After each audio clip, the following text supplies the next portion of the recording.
अभी कितनी old fashion है। इनके साथ आदमी कहीं खड़ा ही नहीं हो सकता, कहीं जा भी नहीं सकता। भैया ने इनसे शादी कैसे कर ली? रेणुका जैसी बहू पाकर मैं धन्य हो गया हूँ। तुम्हारी माँ के चले जाने के बाद रेणुका ने ही इस घर को और तुम्हें संभाला है, वरना इस घर की हालत क्या होती पता नहीं। पापा क्या बोल रहे हो आप? प्लीज ऐसी औरत की तो तारीफ मत करो। मेरी इज्जत का कचड़ा हो जाएगा अगर मैं इन्हें कहीं ले जाऊं तो। नमन भैया के लिए तो कोई मेरे जैसी मॉडर्न लड़की खोजना पापा। ऐसी कोई लड़की मत ले आना। ये शादी ब्याह सब भगवान के हाथों में है। शादी जिसकी जिससे होनी होगी उसी से ही होगी।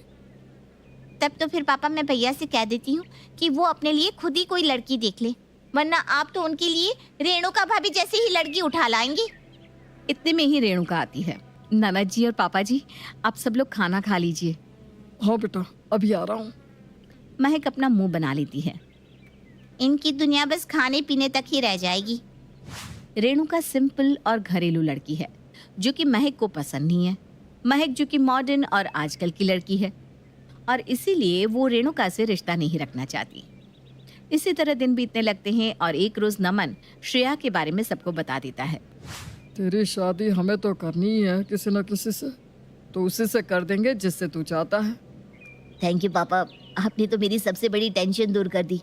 मुझे तो लगा था कि आप श्रेया के लिए मना कर दोगे। नमन और श्रेया के रिश्ते के लिए सब मान जाते हैं और दोनों की शादी हो जाती है। शादी के दूसरे ही दिन श्रेया महक की तरह जींस पहनकर खड़ी हो जाती है। श्रेया को जींस में देखकर महक कहती है, ओह गॉड, कम से कम नई भाभी तो मेरी तरह है। भाभी, हम दोनों ननद भाभी खूब मजे करेंगे अब। हाँ महक, मुझे भी कंपनी मिल जाएगी तुम्हारी। मैं तो सोच सोच कर परेशान हो रही थी कि मैं कैसे रहूंगी। इतने में ही रेणुका श्रेया के पास आती है। श्रेया, ये सब क्या है? आज तुम्हारी मुंह दिखाई है। घर में इतने लोग आए हुए हैं और तुमने ये क्या पहन रखा है? चलो इसे अभी बदलो और ये साड़ी और ज्वेलरी है, ये पहनकर नई बहू की तरह तैयार होकर नीचे आ जाओ। कुछ रस्म भी करनी है और रसोई में भी तुम्हारा हाथ लगवाना है। रेणुका की बातों से श्रेया अपना मुंह बना लेती है और इधर उधर देखने लगती है। रेणुका के जाने के बाद श्रेया महक से कहती है, रेणुका भाभी मेरी जिठानी कम सास ज्यादा लगती है।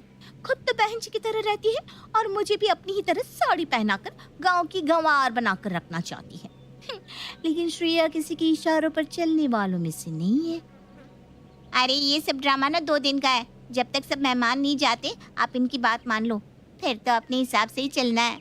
वैसे अगले हफ्ते ना मेरा बर्थडे है, मजा आ जाएगा। हम चलेंगे ना कोई बड़ी जगह, वहाँ दोनों ननद भाभी वन पीस पहनकर डीजे पार्टी करेंगे।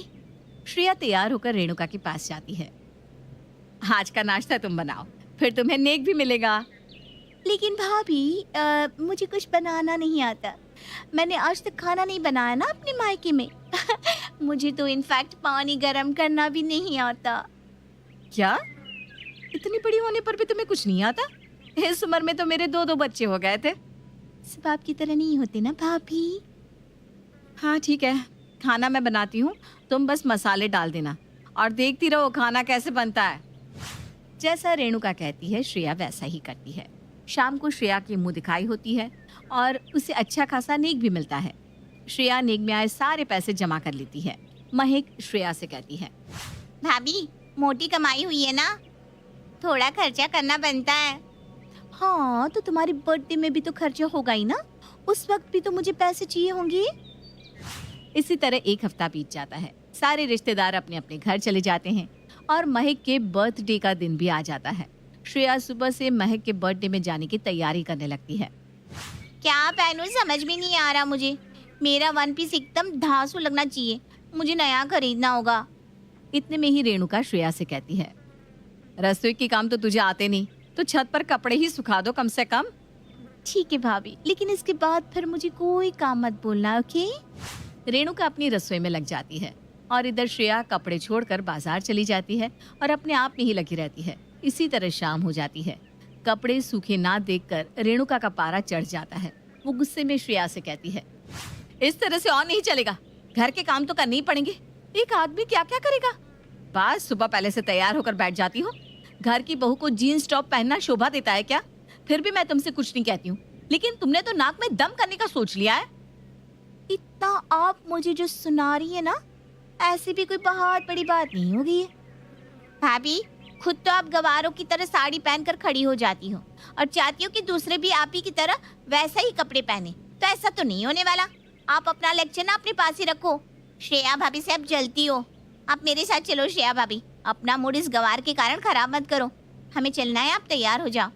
महक और श्रेया शॉर्ट ड्रेस पहनकर बर्थडे सेलिब्रेट करने चली जाती हैं। वहीं महक श्रेया की मुलाकात अपने बॉयफ्रेंड धीरज से करवाती है। ओह वाओ ननद जी, धीरज तो बहुत स्मार्ट और हॉट है। मेरी शादी नहीं हुई होती तो मैं ही इसे आपसे चिढ़ा लेती। ओ मेरा धीरज ना बस मुझ पर ही फिदा है भाभी। पार्टी जोरों शोरों से होती है और देर रात तक चलती है। नाच नाच कर दोनों ननद भाभी डीजे हिला देती है। इधर रेणुका महक और श्रेया का इंतजार करती रहती है। इतनी रात तक दोनों नहीं आए, भगवान सब ठीक रखना। इतने में ही दोनों घर आ जाती हैं और रेणुका उन पर बरस पड़ती है। श्रेया, तुम्हें समझ नहीं है, इतनी रात तक तुम दोनों अकेली बाहर हो, वो भी ऐसे कपड़े में। जमाना कितना खराब है ये पता नहीं है क्या? कल को कोई ऊंच नीच हो गई तो हम क्या करेंगे? महक तो बच्ची है लेकिन तुम्हें तो समझना चाहिए ना। क्या भाभी, पूरा टाइम एक ही राग अलापती रहती हो आप। सब आपकी गुलामी करे क्या आप? हमारा मन, हम दिन रात घूमे, हमें बोलने की कोई जरूरत नहीं है। खुद कहीं जा नहीं सकती हो और दूसरे पर भी रोक लगाओगी। आपकी इस गंवारियत के कारण ना मैंने आपको अपनी बर्थडे पार्टी में बुलाया ही नहीं। महक के कड़वे बोल सुनकर रेणुका की आंखें भर आती है।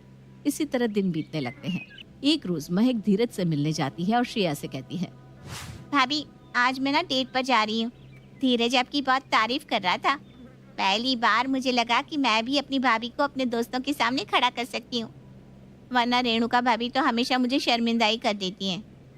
जस्ट चिल ननद जी, अब जाकर एंजॉय करो, ये सारे लम्हे दोबारा नहीं आने वाले। महक धीरज से मिलने चली जाती है। धीरज, जो कि महक से बस पैसों के कारण चिपक रहा था, वो कहता है, मैं तुमसे शादी करना चाहता हूँ महक, लेकिन उसके पहले मुझे कोई बिजनेस स्टार्ट करना होगा। मेरे पास इतने पैसे नहीं है, क्या तुम मेरी मदद कर सकती हो? तुम्हारे पापा के पास तो बहुत पैसे हैं और फिर मैं तुम्हें लौटा दूंगा सारे पैसे। प्लीज कुछ करो ना, वरना हमारा तो एक होना मुश्किल है। ठीक है, मैं कुछ करती हूँ धीरज। महक को समझ में नहीं आता कि वो पैसा कहाँ से लाए। घर जाकर महक रात को सोचती रहती है। पापा के 4 लाख तो मेरे अकाउंट में पड़े ही हैं, वही पैसे धीरज को दे देती हूँ। किसी को पता भी नहीं चलेगा और मेरा काम भी हो जाएगा। पापा को जब तक जरूरत होगी धीरज पैसे वापस भी चुका देगा। अगले दिन महक सारे पैसे निकाल कर धीरज को दे देती है। पैसे लेकर धीरज कहता है, थैंक यू बाबू, तुमने मुझे पैसे दे दिए। अब हमें एक होने से कोई नहीं रोक सकता। धीरज पैसे लेकर चला जाता है और उसके बाद से महक का कॉल उठाना बंद कर देता है। 2 दिन तक महक धीरज को लगातार कॉल करती रहती है, लेकिन वो उसका कॉल उठाता ही नहीं। अब क्या करूँ समझ में नहीं आ रहा। धीरज ने मुझे इतना बड़ा धोखा दिया है, इतनी बड़ी रकम कहाँ से लाऊंगी मैं, और पापा से क्या कहूँगी? मेरा तो दिमाग नहीं चल रहा, क्या करूँ? श्रेया भाभी कोई बताती हूँ। महक श्रेया के कमरे में जाती है, जहाँ श्रेया अपने कपड़े सजा रही थी। क्या हुआ नाना जी, धीरज जी से लड़ाई हो गई क्या? इतना मुंह क्यों लटका है? श्रेया के इतना कहते ही महक की आंखें भर आती है। क्या बताऊँ भाभी, मेरे सपनों को किसी की बुरी नजर लग गई। रो रो कर महक सारी बातें श्रेया को बता देती है। जस्ट रिलैक्स, इसमें कौन सी बड़ी बात है? कोई नया बॉयफ्रेंड बना लो, एक गया तो दूसरा तैयार है, इतना कौन सोचता है? भाभी मैं पापा को पैसे कहाँ से दूंगी? अब मेरी मदद कर दोगी? एक बार मुझे पैसे दे दोगी, फिर मैं आपको धीरे धीरे सारे लौटा दूंगी। मुझसे तो पैसे मांगना ही मत, थोड़ा साथ में घूम फिर क्या लिया? तुमने तो पैसे ही मांग लिए, किसी और से मांग लो। अय्याशी खुद करोगी और पैसे मैं दूंगी, सवाल ही पैदा नहीं होता। महक रोती हुई वहां से चली जाती है और रेणुका बाहर खड़े दोनों की बातें सुन लेती है। इतनी बड़ी बात हो गई और मुझे पता तक नहीं चला। वो उसी वक्त अपने कमरे में जाती है और अपनी जमा पूंजी निकाल कर महक को लाकर दे देती है। ये पापा के पैसे उन्हें दे दे और बात यहीं खत्म कर दे। भाभी आपने मेरी मदद की, जबकि मैं हमेशा आपकी इंसल्ट करती रहती हूँ। क्योंकि मैंने तुम्हें अपनी बेटी समझा है। महक, बन सवर के घूमने फिरने से घर नहीं बसते, परिवार चलाने के लिए जिम्मेदारियां उठानी पड़ती है। महक रेणुका के गले लगकर बहुत रोती है। भाभी, अब से मैं वही करूंगी जो आप कहोगी। आज आप नहीं होती तो मेरी इज्जत क्या रह जाती सबके सामने। महक प्रमोद के पैसे वापस कर देती है और अब रेणुका के हिसाब से चलने लगती है और उसे अपनी माँ मानने लगती है।